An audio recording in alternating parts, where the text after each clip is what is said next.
Mahfud MD tegaskan jaksa tak harus banding vonis Baradae. Wakili siapa keluarga sudah memaafkan.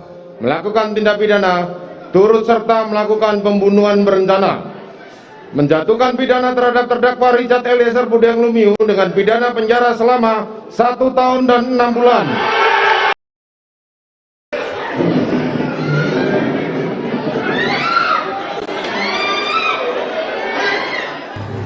Diharapkan, saya tidak tahu, Eliezer ini mungkin divonis 1 atau 2 jam ke depan ya. Sehingga saya berpikir kalau tidak ada Eliezer yang kemudian merubah keterangannya menjadi keterangan yang lebih benar, kasus ini akan tertutup, akan menjadi semacam dark number. Verdi Sambo bukan saja membunuh seorang Joshua, dia juga membunuh banyak polisi muda yang menuruti perintahnya sebagai atasan dalam melaksanakan tugas. Dan sekarang masa depan mereka semua hilang. Vonis itu dianggap memenuhi keadilan hukum di tengah banyaknya ketidakadilan hukum di negeri ini.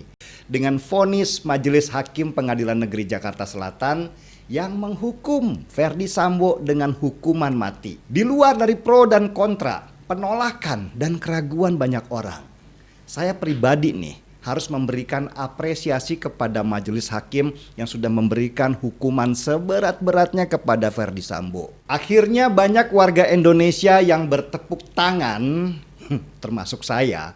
Ya, Menko Polhukam Mahfud MD menegaskan jaksa tidak harus banding atas vonis 1 tahun 6 bulan Baradae atau Richard Eliezer Budiang Lumiu yang diputuskan Majelis Hakim Pengadilan Negeri Jakarta Selatan pada Rabu 15 Februari kemarin. Mahfud bahkan mengingatkan posisi jaksa di kasus pembunuhan Brigadir J yang mewakili negara dan keluarga korban. Hal itu ditegaskan Mahfud MD saat berbicara di acara Satu Meja The Forum yang tayang di Kompas TV pada Rabu malam. Diakui Mahfud memang ada tradisi kalau vonis jauh lebih rendah dari tuntutan, biasanya jaksa akan banding.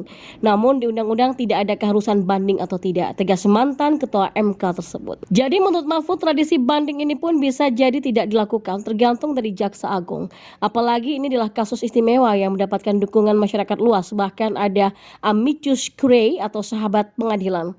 Ya kan, yang terpenting semua keluarga memaafkan sejak awal. Lalu mau mewakili siapa jaksa ini? Mewakili negara sudah dinilai hakim kedudukannya mewakili negara, tegas Mahfud. Lalu apakah jaksa perlu banding atau tidak? Mahfud MD tidak mau masuk ke dalam proses karena secara pro justisia hal itu tidak diperbolehkan. Ya biar Kejaksaan Agung memutuskan sendiri. Tapi kita pesan tuh, kita sudah sampai, tegas Mahfud. Disinggung tentang proses hukum terdakwa lain yang memungkinkan akan banding, Mahfud meminta masyarakat dan media untuk terus mengawasi. Anda sering-sering berteriak seperti sekarang. Mari bersama saya, Civil Society galak, kata pria asli Madura ini sambil tertawa. Lalu apakah bisa dipastikan pengadilan banding nanti akan independen? Diakui Mahfud, pengadilan tingkat banding memang hanya memeriksa berkas dan kadangkala vonis yang diputuskan sering membuat kejutan. Ya makanya tuh mari kita pelototi terus, jangan berhenti untuk mendidik masyarakat. Karena di pengadilan itu selalu ada yang ingin selamat, ingin selamatkan orang, ada yang mau suap, teror dan sebagainya. Terlepas dari itu, Mahfud menilai hukuman untuk Baradae sudah tepat. Bahkan kata Mahfud, secara teoritis dia bisa bebas. Ya ada pasal melaksanakan perintah jabatan yang tidak bisa dihindari. Dia menerima skenario awal secara sebulan, disuruh mengaku saya yang menembak, semua percaya, tapi dia berani mengungkapkan itu. Pantas dia dapat justice kolaborator, tegas Mahfud. Mahfud sendiri cukup bergembira ketika melihat vonis yang dijatuhkan hakim untuk Baradae. Bahkan dia menyambut vonis itu dengan bertepuk tangan. Lalu apa arti tepuk tangan Mahfud MD? Ketika ditanya hal ini, Mahfud hanya tertawa. Ya kaget aja, karena ada hakim yang begitu hebat dan berani. Dari 12 tahun menjadi 1,5 tahun. Perlu keberanian untuk menjelaskan itu. Saya dalam wawancara sebelumnya yang layak 4 tahun atau di bawah 5 tahun. Kalau 12 tahun nggak benar. Jadi 1,5 tahun itu hebat benar, bucinya. Diakui Mahfud dalam uraian putusannya, konstruksi hukum dan konstruksi peristiwa yang dibuat hakim luar biasa. Jadi semua dipertimbangkan yang muncul di sidang, segi psikologisnya, sosial, politisnya. Mereka bisa mengambil kesimpulan dengan begitu berani dan kompak, sehingga saya langsung bertepuk tangan, kata Mahfud. Mahfud pun mengurai pujian untuk hakim-hakim yang memutus perkara ini. Saya surprise, hebat kalau ada yang mau merayakan itu bagus. Kita ternyata punya hakim yang bermartabat, menjaga marwah di tengah kasus yang besar.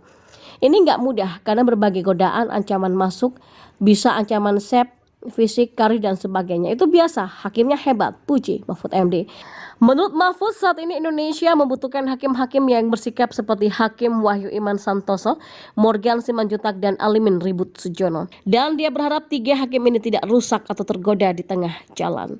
Ya, terdakwa kasus pembunuhan Brigadir Nofriansah Joshua Huta Barat Richard Eliezer menjalani sidang di Pengadilan Negeri Jakarta Selatan pada Rabu kemarin. Sidang vonis memutuskan Richard Eliezer dipenjara 1,5 tahun penjara.